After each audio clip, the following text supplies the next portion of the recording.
Good morning, Graham students. This is Mr. Sayre. I hope you had a great weekend.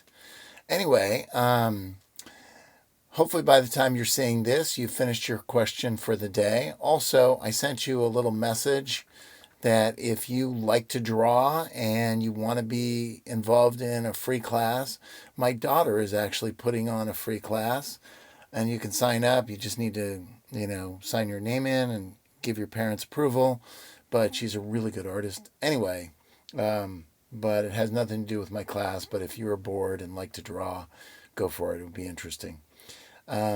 Also, this week we are starting your official distance learning through the district, and I'll be sending you a letter, which I've already done by the time you read this.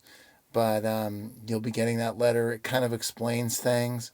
There's not going to be a big difference, except we will be doing Zoom check-ins, and I might actually be teaching through Zoom once in a while, but it would be really good to see you guys. I haven't seen you in over a month, which is amazing. Just to check in and say hi. Maybe we'll have a virtual party, class party or something. Who knows? But anyway, a couple things. Today, your China portfolio is due. So as soon as you do it, make sure you fill out the form and that says, or not the form, but the Google Classroom, just say turned in. And your Japan portfolio is optional, but it is extra credit, and some of you guys might want some extra credit. And if you are missing things that were due before when we were grading stuff and want to catch up on that, or if you want to catch up on stuff that you haven't done, you can definitely do that. You can email me and we can talk that way and figure it out.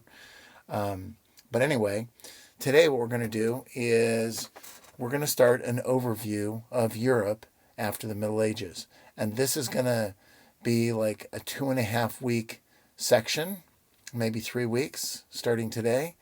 And you guys are going to do a research project, and each one of you is going to get a person, and that person is from the Renaissance and beyond. So we'll talk about that more later this week. But as you watch these, start to think about what would it be to be one of these famous people that discovered this stuff. What would it be like?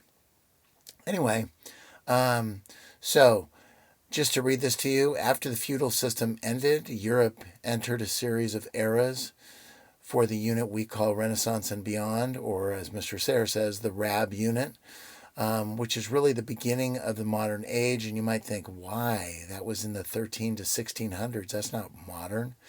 But it was actually a switch in time when they went from looking at traditional things, like looking backwards at books that were written thousands of years before, hundreds of years before, whether it's the Quran or the Bible or the Torah, to starting to experiment for themselves and figure things out for themselves. That is the difference of a modern era.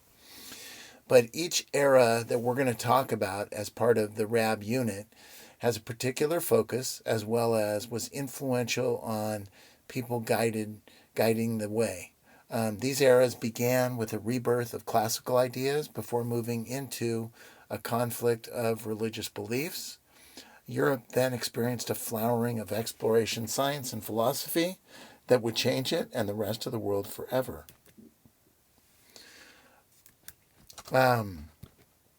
So you're going to today have a very easy day, and that is you're going to watch an edpuzzle on a Renaissance, and you will find this in Google Classroom, not on this slideshow.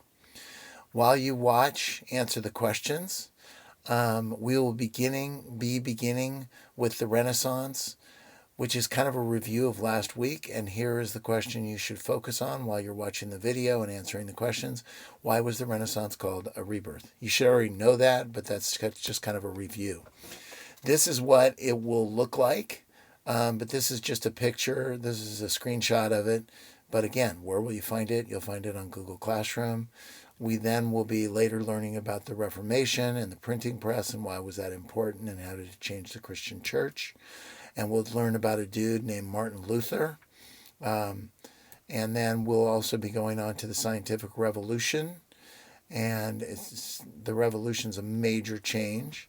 And then we'll watch an edpuzzle on that, and an edpuzzle on the Reformation, and an edpuzzle on the Age of Exploration, where they started to travel the world.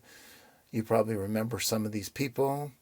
And so you'll do that on edpuzzle, which will be on Google Classroom, and the Enlightenment. And then why do you think it was important for the Enlightenment to happen? And this one you'll see two videos. I like the one with the hamster on it, and you'll see that one first, and then you'll see the second one, and together they're like a total of 6 minutes.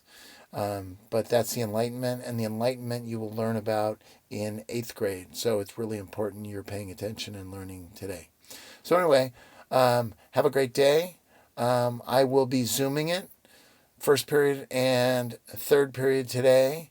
And if you cruise on over and see me during one of those periods, it really doesn't matter if you watch it at one time or another. Actually, second and third. My mistake.